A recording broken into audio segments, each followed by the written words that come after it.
Good morning, everyone. I'm Tim Gerke. I'm the District Manager of Social Security. I've been the District Manager in Appleton for 27 years. I give a lot of presentations. I talk to a lot of people. I take claims. I pretty much know what you need to know about Social Security, and I can help you. You picked the right session today, not the other sessions, because if you look at what Social Security, you know, your post-retirement income is really important to you, and you may have other income, savings and investment, a pension, or Social Security. But Social Security constitutes 42% of your post-retirement income, so we're going to focus on that today. But because we have a relatively manageable crowd, I gave a speech once to 325 people, so but I like smaller groups better because you're going to get your questions answered, also because I can more readily see who's falling asleep and, you know, punish you by taking your Social Security benefits down a notch. So what questions do you want answered by the time you leave today? Because 45 minutes isn't a lot of time either, so I'm going to be covering, I can cover a lot, but I'm going to skip around to kind of the key points. So why did you come today, or what question do you have about Social Security that you hope gets answered by the end of my talk today? You're going to retire in 6 months? Okay. Are you over 62? Okay. Who else? I guess making a decision whether to start taking it at 62 or 66. Okay. Yeah. Trying to factor in something that you don't have a crystal ball. Right. I'm concerned with the state of Social Security, that you're better off maybe grabbing more now. Yeah, I don't think that's going to factor into it because we would guarantee your benefit either way, right? But are you married? Yes. So that has a factor in how you can mitigate your risk as a couple. So we'll look at a couple strategy or the couple impact, so to speak. Because one member of the couple can take their benefit early while the other one lets it ride to maximize. And then one of the concepts is whoever dies, when one of the members of the couple die, the other one jumps up and gets the higher of the two benefits, okay? So let's say you have everybody but you is a male in this room, and Z, so let's say your wife's benefit is lower than yours. Maybe she takes hers at 62 while you hold out and let yours grow. If you pass away, she's going to jump up and get your full benefit. So you're not only protecting your benefit for the rest of your life and getting a higher benefit, but you're protecting the other member of the couple as well. But those options of whether to draw early or late are really important, but they're very personal.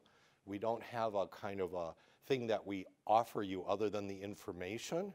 If you take your early checks, you're about 12 years ahead on a break-even scale. So the amount of money you collect between 62 and 66, if you drew that way, it would take you 12 years from 66 to 78 before you were behind, okay? But then you're on that lower benefit the rest of your life. We'll take a look at that. Any other questions? Okay. So I'm going to skip over this relatively quickly. I'm going to assume all of you have enough credits for Social Security. You earn $1,300.20. You get 1 credit this year. When you have 40 credits or 10 years of work, you can be eligible for a Social Security benefit. So credits are the building blocks, and the building blocks, $1,320 buys you a Social Security credit. Most of you probably already have your 40 credits in long ago. How are my benefits calculated? Well, your benefits are based on your earnings. Who knows how many years we use in your benefit calculation? Or can you guess? 35, that's good. Most people think it's like their high 3 or their high 5 or their high 10. It's your high 35. And why is that relevant? Why does that matter? It matters a lot because remember how I said you have 40 credits for 40 credits? That came from the concept that people could work for about 40 years. Between age 21 and 62, there's 40 years. That's the 40 credits, and you get 5 dropout years. So we lower your benefit, we drop out your 5 lowest years. What does that mean to you? Is that, well, if you retire if you've worked your full life and retire at age 58, we'll drop those 5 years out of your calculation. It'll have a negligible or no impact on your benefit. Early retirement can have a very little impact on your benefit if you've worked your whole life. Or if you've got laid off, if you've gone through periods of time in your life when you haven't worked, those will be your 5 dropout years. If you've stayed home to raise your family or take care of kids for 5 years, those will be your 5 dropout years. You get 5 years you can throw away and still get your full benefit. So I really highly recommend, if you're thinking of early retirement or just retirement in the future, that you go and use our retirement estimator at socialsecurity.gov. That allows you to project future scenarios for yourself, what if scenarios. So what if I retired at 60? Your Social Security statement, which all of you should have, or if not, go to socialsecurity.gov and get your statement. That presumes you're going to keep on working for the rest of your life. It projects your earnings out, but not everybody's not going to work that long. So the estimator lets you cut that off, lets you truncate that, lets you put in what if scenarios. So for example, if you're 55 and you want to retire at 60, you go to the retirement estimator and you say, my last year of work will be age 60. It'll recalculate the high 35 for you and recalculate your benefit. If you want to go to part-time work, but you're worried about whether that'll impact your Social Security benefit, you can go to the retirement estimator and put your future earnings in as that part-time work, like instead of 50,000, 25,000, press the button, it rolls the high 35, and you can see what impact you'll have on your benefit. I gave a speech at Fox Valley Tech, and there was this airline pilot there, and he said, I'm 60 years old, I'd like to retire, but I'm making $120,000 a year more than I've ever made before, and I'm afraid that if I take early benefits, I'll cut that off. Well, he didn't know it was the high 35, kind of thought it was his last years. I told him to go home and use the retirement estimator. He came back the following year. That's usually like a really bad sign if somebody's waiting for you outside a speech the following year, but he came in and told everybody that he had done this and found out that the difference between him working to 60 to 62 would only increase his Social Security benefit $8 the rest of his life, because his 35 years had already been baked in, right? It was already there for him. So anything you do later has a more negligible impact than you would normally think it would. So if you're working now just because you think you're in your highest earnings years, you really should look at the estimator to see how much that really matters. Now, if you have had many low years in your life or been off work for a while, those final years could really be important to you, right? Because they're replacing 0 years. But you should become educated and use the retirement estimator to calculate that. The what-if scenarios I talked about. Similarly here, benefits are based on your lifetime earnings, but we index your past wages to current wage rates. In other words, my dad said I only earned $4,000 in 1969. That 35 years isn't fair to me. No, we translate his $4,000 of earnings into what those earnings would be today. That would be $50,000 in earnings today. So again, your high 35 is buoying you up. If your earnings mean a lot to you back then, so don't get, what would I say, don't think you know how the benefit is calculated. Go to the retirement estimator and calculate precisely for yourself how it's calculated. We want you to get a Social Security statement. We want you to check your statement yearly online, because now all those years count. So if your employer, if you look at your statement, you should be pulling up your statement through socialsecurity.gov, have a My Social Security account, because now you have to see all those years of earnings in there. Every year counts, doesn't it now? Now you see every year counts. So if there's a missing year because your employer didn't post your earnings correctly, got a Social Security number wrong, we can fix that for you before you retire and then make it part of your high 35. So besides me saying go to the retirement estimator, I want you to get your statement yearly, if not more, because every one of those years counts and you want to be sure it's in there. Question or comment? So when you go to this site Yeah. and do the calculator, it'll list all your years? Well, your statement will list all your years. So get the statement because that'll list all your years. The retirement estimator doesn't list all your years, but it's the one that it knows all your years and it'll recalculate for you. So it's a two-pronged approach. Look at the statement, then plug that into the retirement estimator. If you're a real geek for numbers, there's a calculator on our webpage that lets you enter all your years of earnings if you would like, but I just think these two tools do the trick. So will the socialsecurity.gov give you that printout or whatever right there?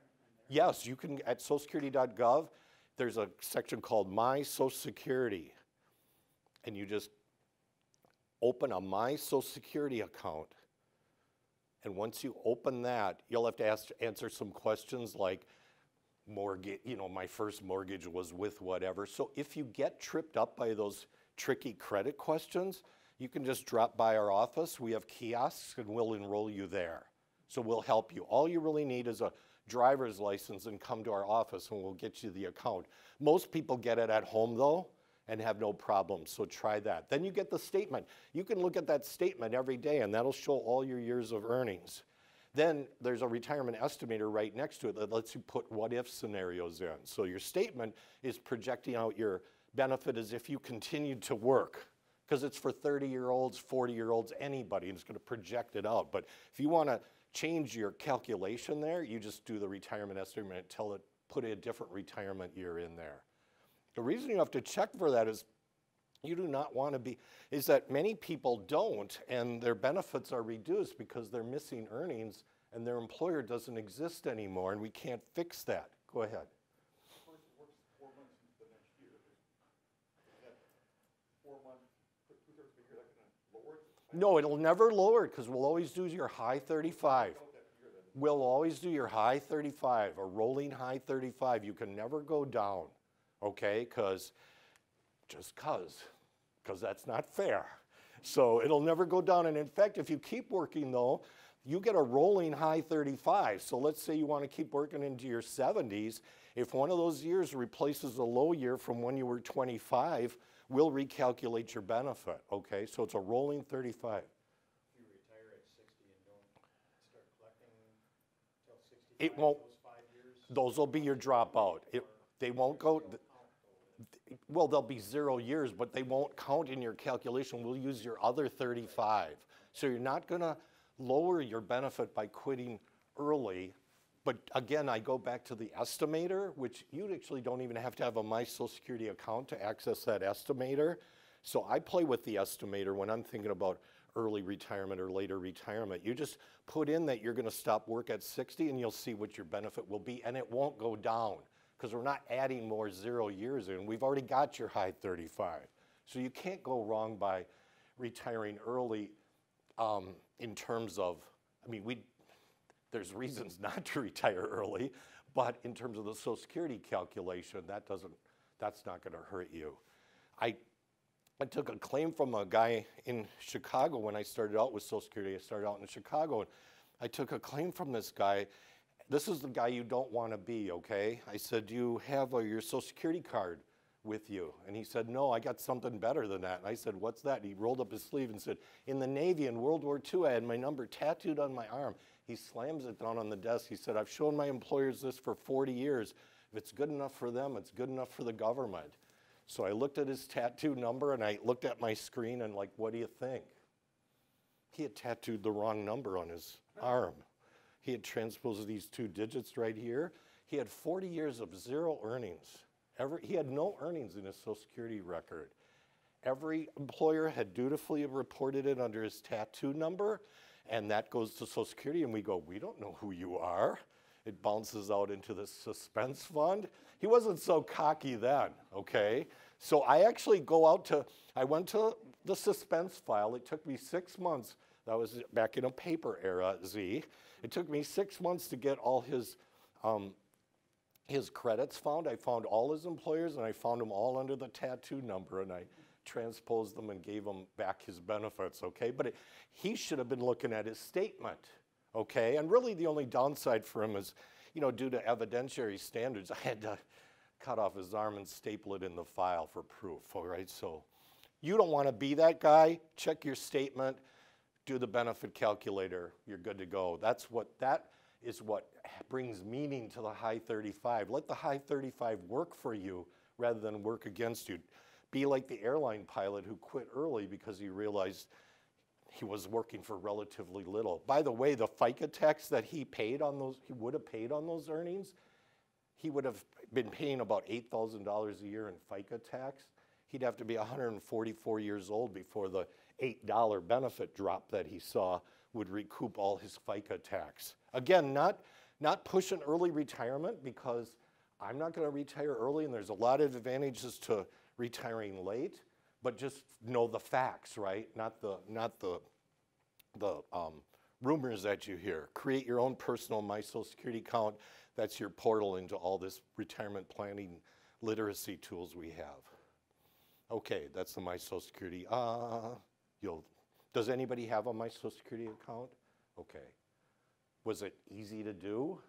You guys did it for me real easy. There you go. That's what we're here for. Perfect. All right.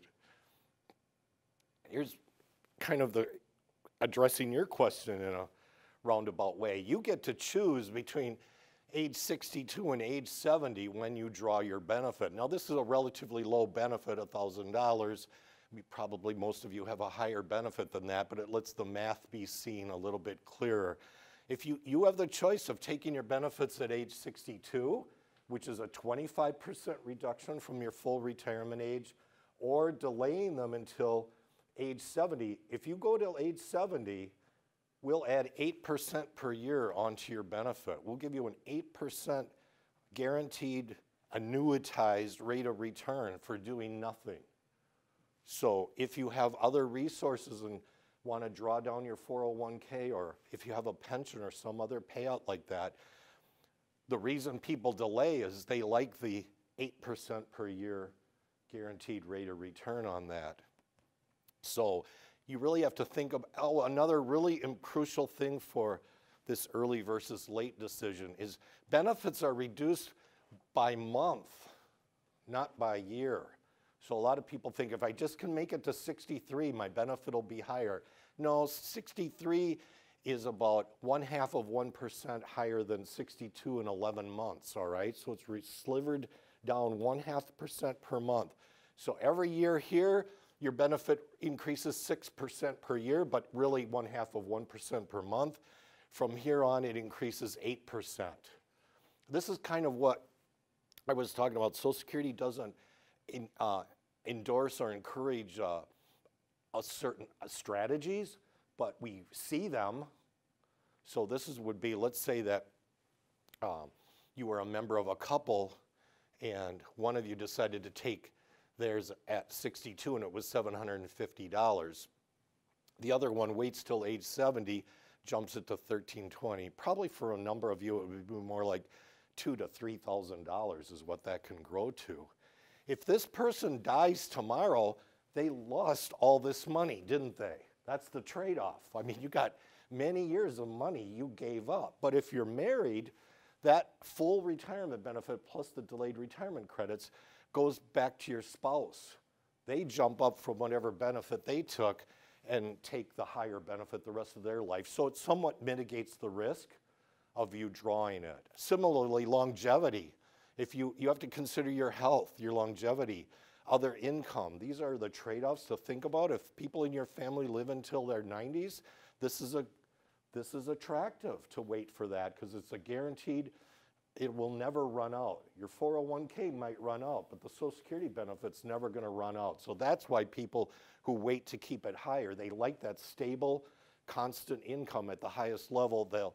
They'll sacrifice during this time. However, as I said earlier, you're giving up your benefit during these years in exchange for that. So would you rather have the cash up front? Maybe you could, if you didn't need to spend it, maybe you can invest it and push that break-even point out further. I don't think it's a factor about whether Social Security is going to go dry or not, because first, it's not, and second, if it did, your benefit would be cut just like everybody else's. We don't anticipate benefit cuts. your statement that you see comes out though and says, if nothing is done to generate more income for the system, in 2034, your benefit will be 77% of what this estimate is. It's not ever going to go completely broke because it's primarily funded by workers.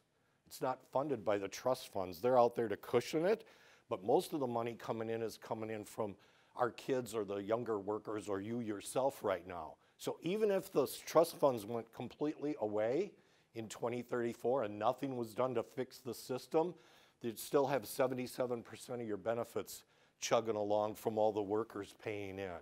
I think there are things that are going to be done to fix it. I don't know when or what those are, okay? Only Congress and the president can help us with that, but I don't think any of you should think I'm never going to get any Social Security because there's just too many people working and paying in now. In fact, more than ever now. I'm saying have more kids, and thank you for that pitch because I have 6 kids and I think I've done my part. I have done my part and if our system would be solvent if you would all go home and have 6 kids now. I gave a presentation I was doing these Ameriprise presentations. I gave a presentation and the main speaker said he heard my joke about the 6 kids, and he said he had turned to his wife the night before and said, honey, want to save Social Security? She said, not tonight, I have a headache. So if it wasn't for headaches, we would be saving Social Security. Plus, another reason to have kids is they can collect half your benefit if they're under age 18. So if any of you have minor children, if your 401k isn't doing well, have a child. Because children, if the worker retires, children under the age of 18 get 50% of what the worker is getting with no impact on the worker. So that happens more with blended families or younger families coming along that we see that occasionally. I had a guy call me from the mill about, well, it was probably 10 years ago, but he said, I'm 64 years old and I want to retire now. How much is my benefit going to be? And I told him, let's say it's $1,000. I said, do you have any children under age 18? He said, I have a 13-year-old. I said, well, she's going to get $500. He goes, well, then that cuts my $1,000. I said, no, she gets $500. He said, and I said, does your wife work? And he said, no. And I said, she's going to get another $500. They get 50% of the worker's benefit. He goes, you mean after 64 years, I finally did something right? So have a child, help the system. These are the retirement ages we're looking at here, full retirement age. Some of you are, if you're in this range or this range or this range. The important takeaway from this is you can still retire and take reduced benefits at 62. It's not 62 and 4 months, okay? 62 is still the first part you can take benefits. And again, another thing to consider if you're born in 1960 is we're going to give you your 8% per year credit, but it's only going to go till 70 again, so it's going to be a 24% increase. Can you go back to what you just said? So if that mill worker, if his spouse didn't work. And she has a young child in her care. Yeah. At whatever age, let's say he goes at 62. Yes. His spouse is going to collect even though they didn't work? Yes, spouses collect even though husbands or wives didn't work. Okay, so spouses collect. So let's use my example of my wife. Even though she worked and she did earn a Social Security benefit, but with the 6 kids, we decided she would be, and I moved around with Social Security a lot early on in my career, and I ended up here. We decided that she would stay home with the children. She's going to be able to get a spousal benefit. She did work, but her benefit is very small. That doesn't happen as much. You look incredulous or bothered by that, or what's your thought? That's not fair? I don't want to share my thoughts. Okay, that's fine. I can almost read the... Same thought as Kim, so. Well, sure. The bottom line is if you're a member of a couple and it's just to know what your rights are. So if you're married to somebody or married and divorced to them and you haven't worked, you get a spousal benefit based on that worker's pay, and you should know about that. You can also get divorced widows benefits on their account. Just don't kill them. Go ahead. So my wife has worked, okay, for a number of years. Yep. And been disabled for probably 20 now. Mm-hmm. Her disability isn't very much, okay? Right. So if her disability is less than half of my Yeah, Social she's Security, gonna, when you get on Social Security, you're going to bump her up to half years, roughly. That's another reason to consider taking it early or realizing, hey, I'm holding off. But if you're holding off and your spouse is due a spousal benefit on your record, you're giving up that money too by holding off. So you guys have like good questions and like 5 minutes. So we're going to focus on what you want to know. I got earnings limits here that kick in. You can still get checks while you're working. I could talk more about spouses or widows. What's your choice? Who's considering working past age 62? Okay. What do you want me to talk about? I told them that was more of an hour, 15-minute presentation, but I'm glad for your questions. Go ahead. Just out of curiosity, you say your spouse can collect off yours. I heard they can collect off the maximum, even though you're not collecting the maximum. Yes. So let's talk about spousal benefits then, since it's stirred up a lot of pros and cons here, okay? So the spousal benefit, if your benefit is $2,000 at full retirement age, not at the reduced rate, but you take it early, so you only get $1,600. If your wife never worked and she waits until her full retirement age, whatever that is, she's going to get $1,000, half of your full. If she takes hers early, that $1,000 is going to be reduced for taking it early, but her benefit is based on your full unreduced rate. So that's a really good question. So that's why you can never, when you have couples who are getting benefits, you can never really, they say, I'm not getting half. It all depends on when the person took it. So you can take the reduced benefit. Sir, in your wife's case, when she turns 62, she's 65. So she's getting really close to getting 1/2 of yours. So what we would do is we would take her disability benefit. Let's say it's $500, okay? And if your benefit is $2,000, right now, if you retired, she'd jump up and get another $500, which is like the equivalent of waiting till 70 in a way, right? Because you've just added additional money to that payout that you get now. So it's really important. What's my takeaway from this? When you get your Social Security statements and you're married, hold it up side by side with your spouses and check the full unreduced retirement amounts there, because that's the full maximum unreduced amount.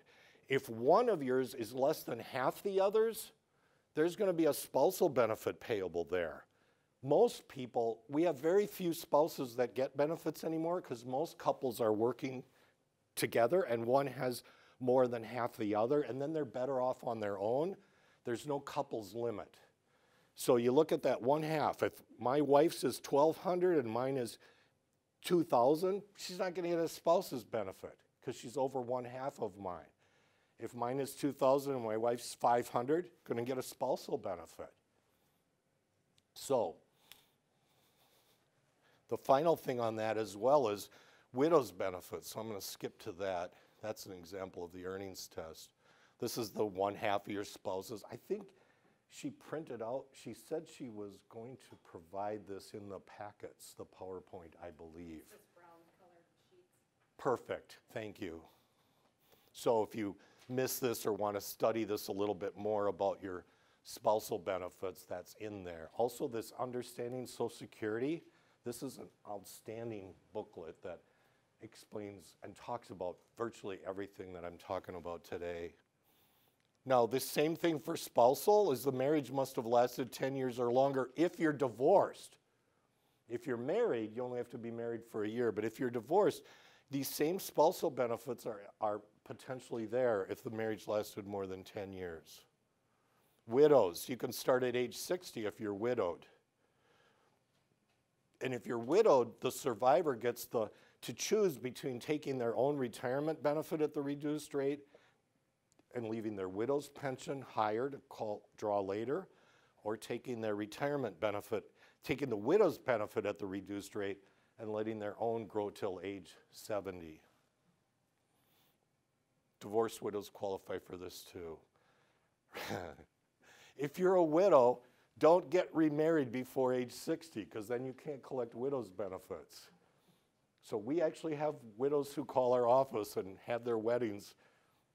One had their wedding the day after her 60th birthday because then she can marry the new guy and still collect widow's pension on the deceased one. But you marry the day before your 60th birthday, that guy pays the rest of his life because you can't get the widow's pension anymore until he dies. You got to work. Knowledge is power. Knowledge is power. So this is the thing I talked about with the switching options that you have. Your benefits could be taxed. Okay, look in the folder about the taxation of benefits. Children can get benefits. Back to my kind of joke about have a child. If you have a child under the age of 18 or under the age of 19 and in high school, or not kidding on this, if the child is disabled prior to age 22, if you have a disabled child, that child can get 1/2 of your full benefit if you're living and 75% of it if you're deceased. So if you have a disabled child, your Social Security benefit is protecting that child. If you have a minor child, even if you adopted one, and your benefit's $2,000, that kid's going to get $1,000 a month until you're age 18, till they're age 18, sorry, or still in high school. So it doesn't happen a lot, but happens enough, at least a couple times a month.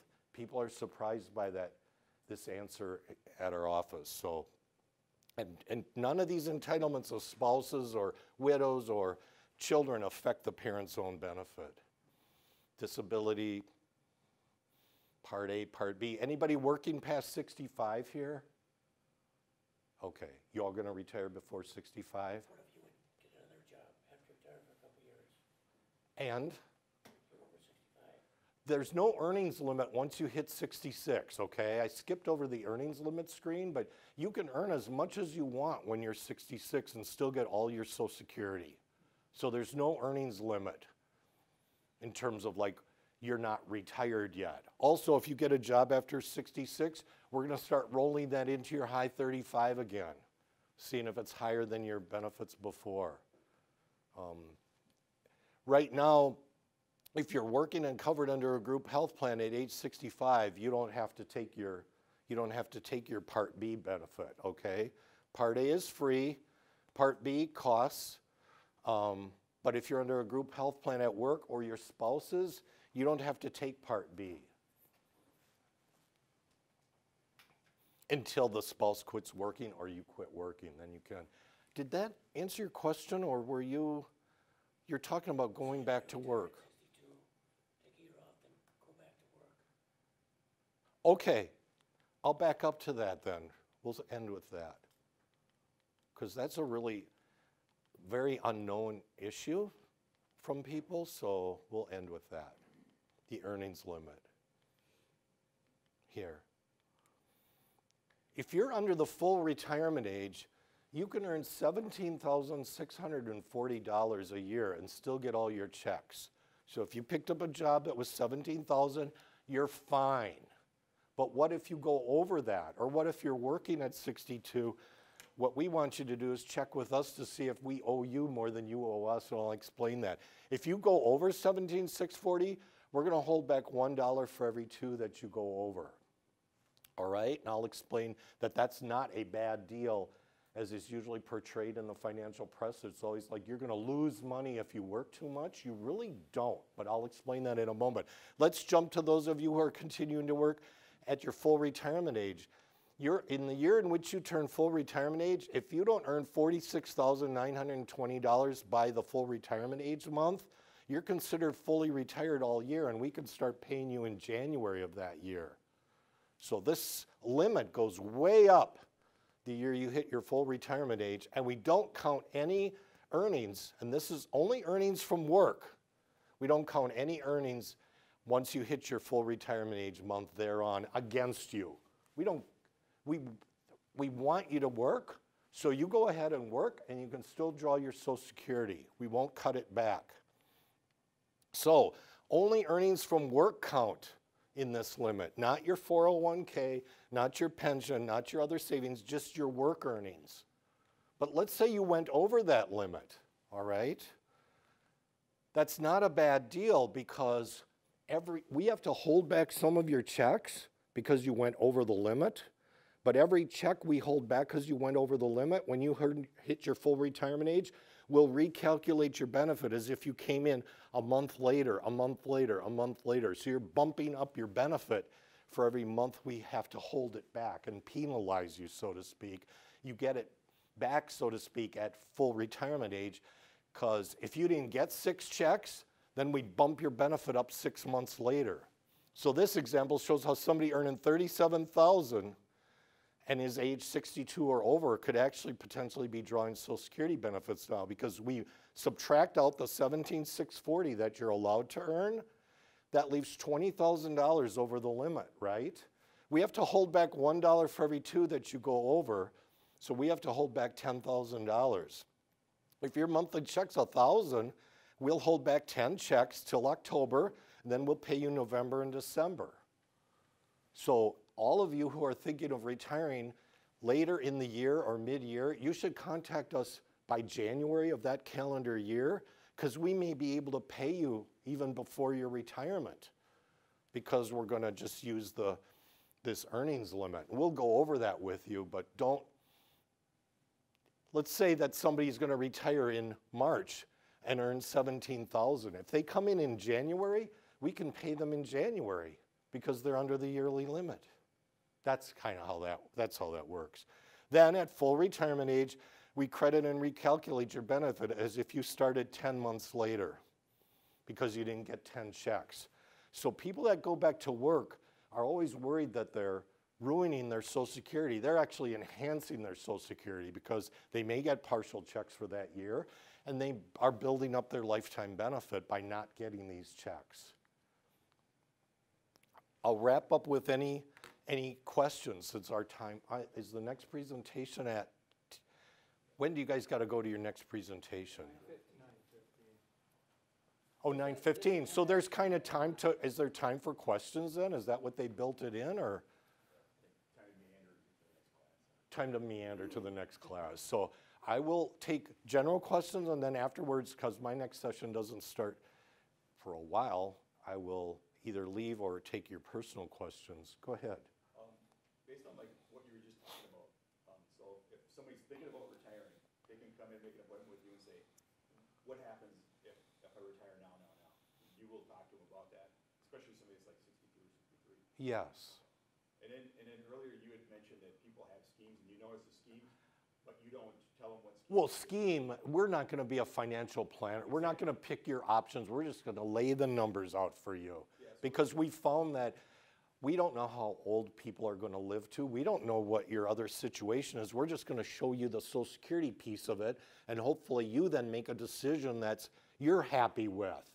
We want you to not regret your decision and look back and go, I didn't know I could get partial benefits at 62. Well, that person who gets partial benefits or part-year benefits, they're getting a reduced benefit. Others would much rather have a much higher benefit. There's people who would say, I didn't know my wife or husband could get spousal benefits. You need to know that, then you can make an informed decision. My question is, do most financial planners have a good knowledge of Social Security? They can help you come up with a scheme. I mean, is that? I can't say generically that. I think more and more financial planners are savvy to these things, but we do have people come into our office saying my financial planner told me to do this, and they weren't right as well, because there's certain, there's just rules there. I go up and give presentations to financial planners all the time. Many are very savvy, but like anything else, it's who your advisor is that determines, I would measure it against what the Social Security numbers have. I don't know. Yeah, I'm on camera, so I'm just going to say financial planners are very good for the most part, and they have a lot of programs that they can run these what-if scenarios with, but they also are occasions where they've misled people or don't exactly know what our rules are, and particularly there's confusion about the spousal benefit. A lot of people think they can come in at 62 and then said their financial planner told them that they could take spousal benefits and let theirs grow. That's not true. You have to take your own benefit first, And if it's higher than half your spouse's, that's all you get. You can't take your spouse's benefit and let yours grow.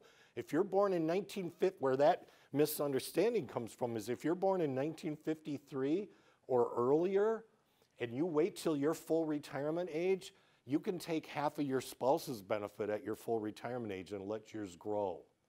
So that's where that comes from. There's this phased out rule now that if you're born in 1953 or earlier, if you wait till your full retirement age to take your benefit, you can take 1/2 of your spouse's benefit instead and let yours grow.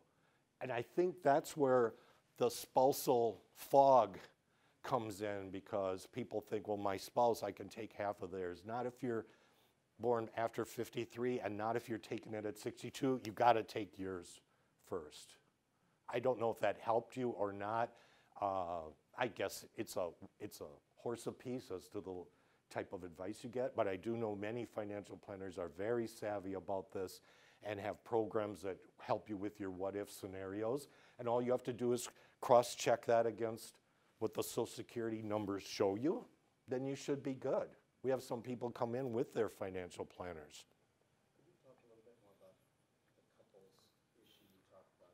The higher earner waits to 70, and the younger, the other spouse takes at 62, the lower earner. How does that impact the Medicare at age 65? It doesn't at all. If you're on Social Security benefits, we're going to automatically enroll you in Medicare at 65. If somebody's still working, are you thinking the one member of the couple is drawing their benefit and the other one is holding back? Yes. So if you're drawing a Social Security benefit on your own record, like my wife's, even though it's very low, when she hits 65, if she's covered under my group health plan at work, she can choose to not take Part B because she's covered under my group health plan. That's what you're asking about, right? And so you don't have to take Part B. Part A is free. So there's no brainer to that. That's your hospitalization coverage. But Part B costs money. But if your husband or wife or you yourself under a group health plan at work, you can return your card. I recommend you bring it back to the Social Security office and say, I don't want Part B, and then we will cancel it, and then you continue on with your coverage from your spouse at work until that spouse retires, and then we get a letter from your employer showing that you were covered during that time, and you jump on Part B just as if you were just turning 65 then. So similarly, that person who's drawing because they retired already is drawing that lower benefit for all those years. Your benefit is growing. So if you pass away first, her benefit will jump up and be what yours was, and she gets all that money in between. You know, sometimes members of a couple hold off till, like the wife will say, I want mine to be the unreduced amount too, okay? So she wants her $1,200, the husband, and it could be flipped, we're gender neutral, but the husband wants his $2,000, she wants her $1,200. If she waits from 62 to 66 and then draws her $1,200, if he dies in the next 5 years, her $1,200 jumps up to his $1,800. But if she drew for 4 years, her $900 jumps up to his $1,800 too. See what I mean? And she has all those years of collecting there. That's why people are sometimes attracted to that. But I took a claim from 2 judges, both of whom parents lived to be in their 90s. Both of them both of them waited till they were age 70. They wanted the maximum they could get. You know, we aren't going to advocate a couple's choice like that, but we're not going to say it's a bad choice. It's an informed choice, because you are actually not only increasing your benefit, you're protecting your survivor. And if the person with the lower benefit passes away first, at least they collected all that money, because you're not going to go down and get a lower widower's pension. You're going to have your own pension protecting you. Good question. How do you make the appointment to come in and see you? Well, you have to. You can file. You can't make an appointment online. And I'm going to promote online services to you. We would like you to complete your application online prior to the appointment, but we will honor the appointment. I'm going to hope that you can help us out that way. But our local number, 877-694-5495, okay? And we're right down the street. We're by, I don't know where I am right now, but we're right by Arby's and Play It Again Sports and PDQ Express Car Wash. So let us clean out your pockets and then go clean out your car, right? So if you call us and make an appointment, if you're over 62, we will see you. We do telephone appointments. Super busy now because the baby boomers are all, you know, our appointments are backed up about a month now. But we will, if you know you're going to retire, we're going to send you a link to file online prior to the appointment. But nothing will be done with that claim until your appointment. We won't let you mess up. We won't let you mess up. So I encourage you to come and find out what your options are. I encourage you to use the tools that we have at home, like the retirement estimator, because you just get like this quick, well, the more knowledge you have when you come to the appointment, the better the appointment is, right? Because we can take maybe a half an hour with you, but we'll pinpoint and give you the month by month by month numbers that you want. If you bring your spouse with you, we'll do it for her or him as well and see what you got. Thanks for your time this morning, guys. That was the earliest speech I ever gave and probably the earliest speech you ever sat through, right? So it went okay. Thanks very much.